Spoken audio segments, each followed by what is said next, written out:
दर्शकबिन नमस्कार, बोल्दैछु मिन तामाङ। यहाँलाई स्वागत छ मेरो युट्युब च्यानल एमबिटी इन्टरटेनमेन्टमा। आज म बेथान्चोक गाउँपालिका वडा नम्बर 6 मा रहेको सीता प्राविमा आउँदैछु।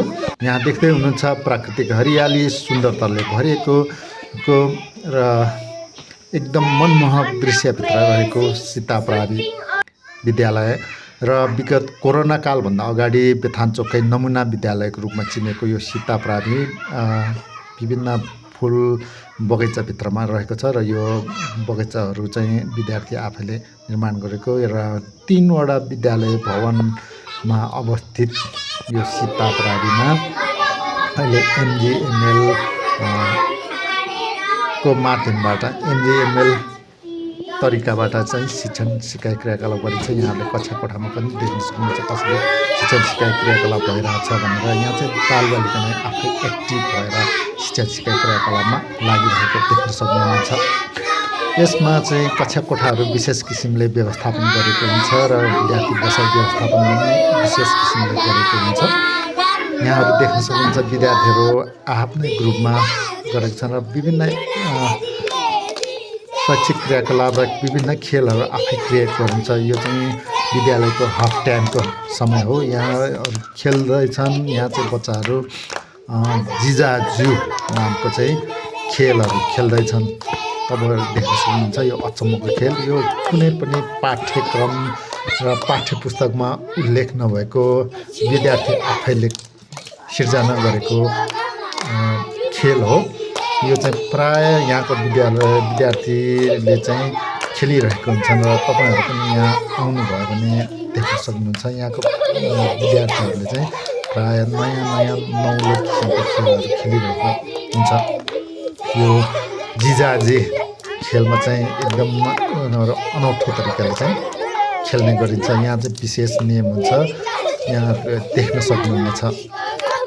हेर्नुहोस् अचम्मै तरिकाले यो लगभग आधा घन्टा जतिमा एउटा खेलको चाहिँ अन्त्य हुन्छ, सुरुवात हुन्छ।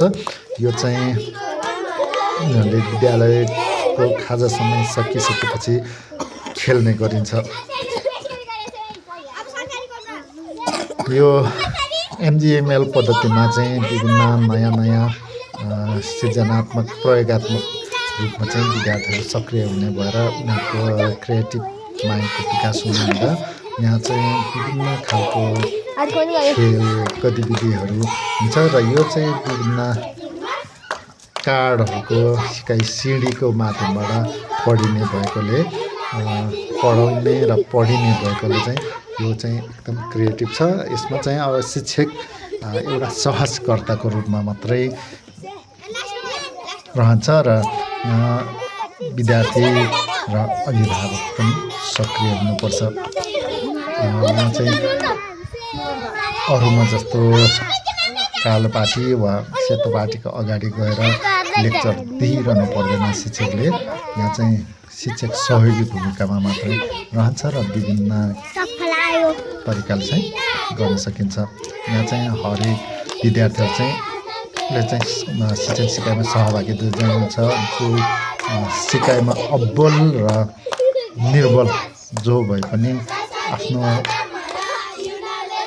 शिक्षण सिकाइ पुरा गरिसकेपछि मात्रै यसमा चाहिँ अगाडि बढ्न पाइन्छ। यहाँ विशेष गरी खेल खेलिरहेछन्। यहाँ हेर्नुहोस् सानो कक्षा 1 देखि 5 सम्मका विद्यार्थीहरू चाहिँ खेलमा सहभागी भइरहेको छ।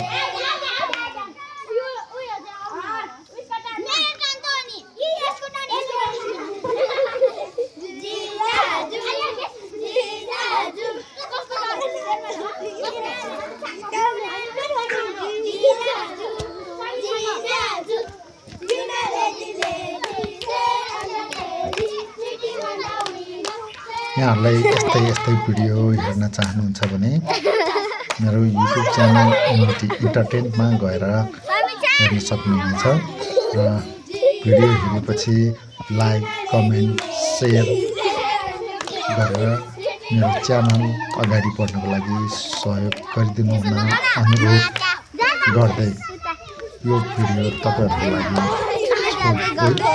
अहिलेलाई बिदा हुन चाहन्छु नमस्कार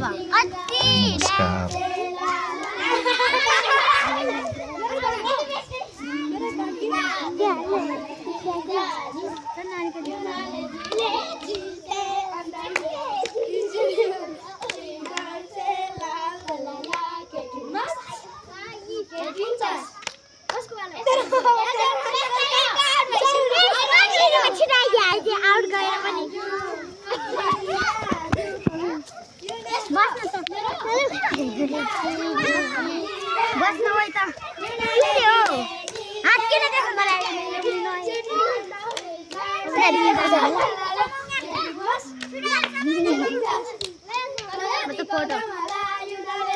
मान्छे छ यहाँ नि म त नाच्नुपर्छ